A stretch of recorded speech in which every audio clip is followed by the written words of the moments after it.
Welcome back, everyone. We're diving deep into the poetry of Valalar today. Ramalinga Swamy. Yeah, exactly. He's also known as Valar, and, well, you all requested this one. A truly fascinating figure. Right.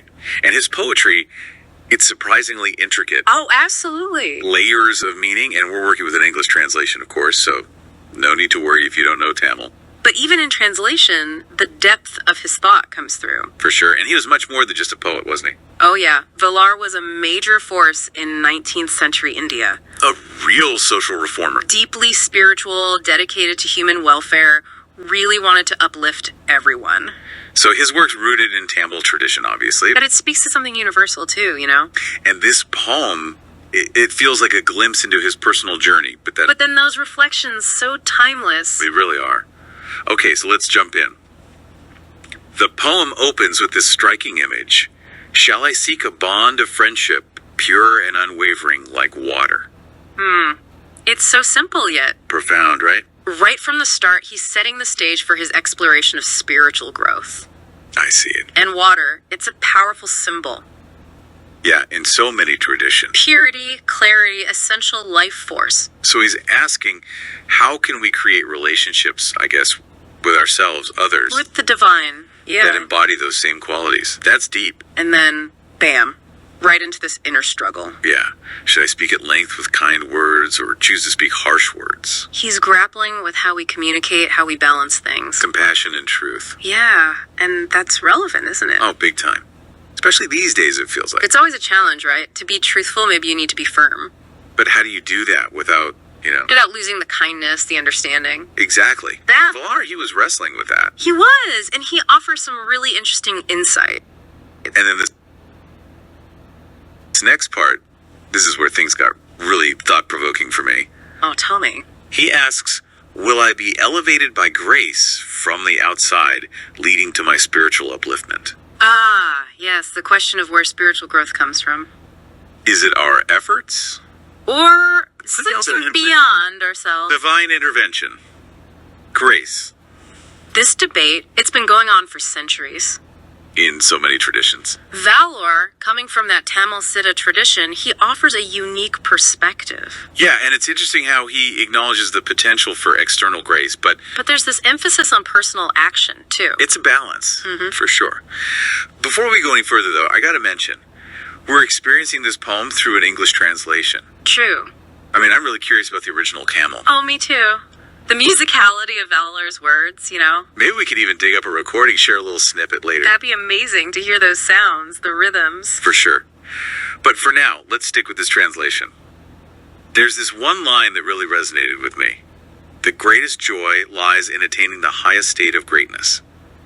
The heart of his belief system right there. It feels like it goes beyond just, individual achievement. Absolutely, it's about tapping into something bigger. So much bigger.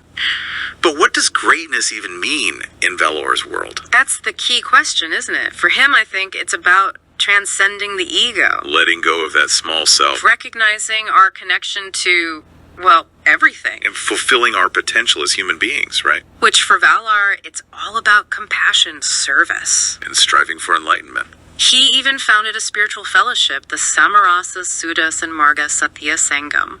Wow, what a name. It was all about putting these ideals into practice, Living them out in the world.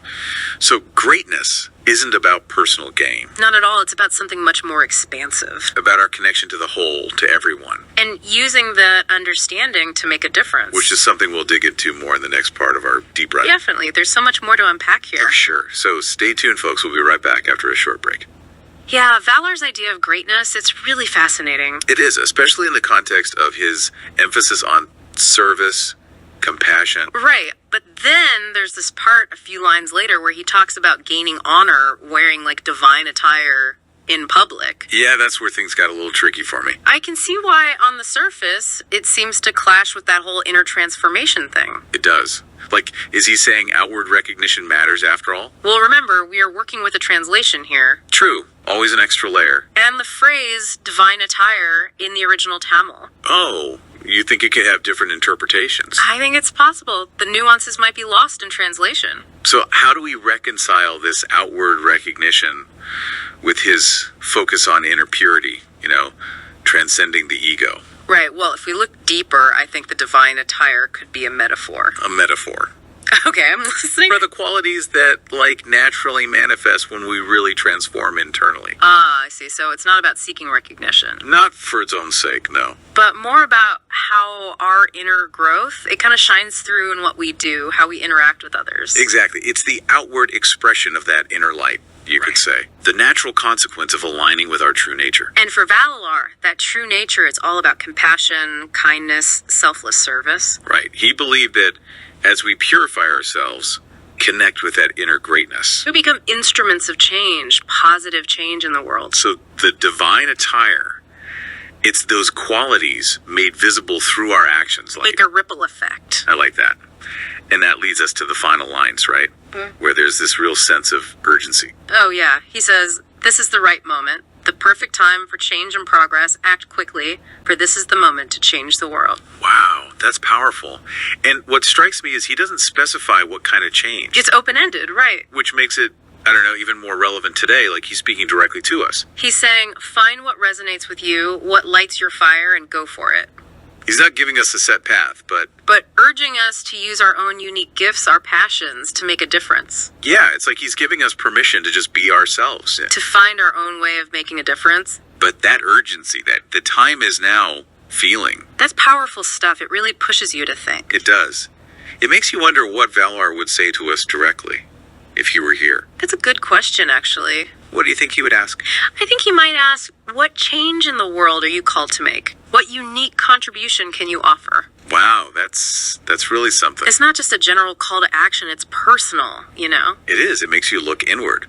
Consider your own role in all of this. And I think it's important to remember, you don't have to have all the answers. You don't have to solve every problem. Even small acts of kindness, compassion, service, they matter. They really do. So as we wrap up our deep dive into Valar's poetry, we leave you with that question.